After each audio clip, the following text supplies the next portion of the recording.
Nah, berdirinya saya di sini, saya akan menjelaskan mengenai Kerajaan Samudra Pasai. Apa sih poin-poin yang akan saya bahas pada hari ini? Nah, poin yang pertama, saya akan menjelaskan terlebih dahulu apa sih latar belakang dari Kerajaan Samudra Pasai. Poin yang kedua, yaitu ada masa kejayaannya. Terus, keruntuhannya diakibatkan karena apa ya? Dan yang terakhir, ada peninggalannya. Dan di sesi akhir, saya akan memberikan latihan soal untuk kalian semua agar bisa memahami materi pada hari ini. Nah, teman-teman, pertama saya akan bahas tentang latar belakang dari Kerajaan Samudra Pasai. Lokasi atau letak Kerajaan Samudra Pasai berada di pesisir pantai utara Pulau Sumatera, atau tepatnya di kota Aceh jika dipetakan Indonesia sekarang. Kerajaan Samudra Pasai adalah kerajaan Islam pertama di Indonesia yang didirikan pada tahun 1267 oleh Nazmuddin Al-Kamil, orang Mesir yang membawa pengaruh Islam ke Indonesia. Nah, siapa sih raja pertama Kerajaan Samudra Pasai itu? Kerajaan Samudra Pasai memiliki raja pertama bernama Piurasilu, yang setelah memeluk agama Islam bergelar dengan nama Sultan Malik Al-Soleh. Poin selanjutnya yang akan saya bahas adalah masa kejayaan. Masa kejayaan Kerajaan Samudra Pasai mencapai puncak kejayaannya pada abad ke-14 di bawah pemerintahan Sultan Mahmud Az-Zahir pada tahun 1326 sampai 1345 Masehi.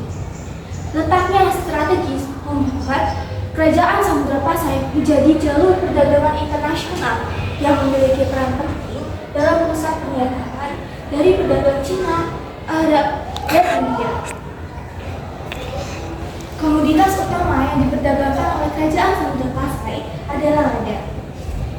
Nah, selain itu, Kerajaan Samudra Pasai memiliki mata uang emas yang disebut dengan rupiah, yang menjadi alat tukar resmi dalam Kerajaan Samudra Pasai. Poin berikutnya yang akan saya bahas adalah keruntuhan dari Kerajaan Samudra Pasai.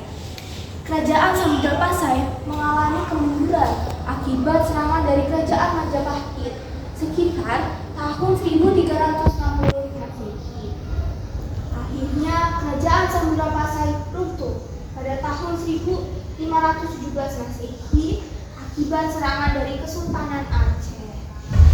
Setelah mengalami keruntuhan akibat serangan dari Kesultanan Aceh, Kerajaan Samudra Pasai memiliki peninggalan yang begitu berarti. Saja sih peninggalan dari Kerajaan Samudra Pasai itu. Nah, kita lihat di sini. Yang pertama ada makam Sultan Malik Al-Soleh.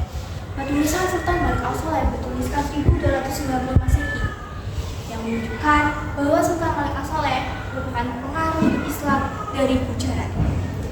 Nah, peninggalan yang kedua ada makam Sultanah Nasrosiyah. Batu nisan dari makam Sultanah Nasrosiyah dituliskan kaligrafi Al-Quran yang menunjukkan hubungan budaya dengan Kamboja. Setelah kita mempelajari materi pada hari ini, kita dapat menyimpulkan bahwa Kerajaan Samudra Pasai memiliki peran penting, yaitu sebagai kerajaan Islam pertama di Indonesia. Kerajaan ini juga jadi pusat perdagangan internasional yang ramai dan berpengaruh di Indonesia. Sayangnya kejayaannya berakhir karena serangan dari Kerajaan Majapahit dan Kesultanan Aceh. Namun, budayanya masih sangat kental dan masih terasa sampai sekarang. Peninggalannya juga masih terasa sampai sekarang. Jadi kita harus mewarisi budaya yang telah ditinggalkan oleh Kerajaan Samudra Pasai. Pada hari ini selesai nih teman-teman. Nah, sebelum kita tutup, alangkah baiknya kalian mengerjakan latihan soal nggak sih? Nah, materi pada hari ini saya akan memberikan latihan soal. Kalian bisa cek di bawah ini ya. Berdasarkan materi dari saya Syafira Putri Ganiasta dari kelas 101 pamit undur diri. Wassalamualaikum warahmatullahi wabarakatuh.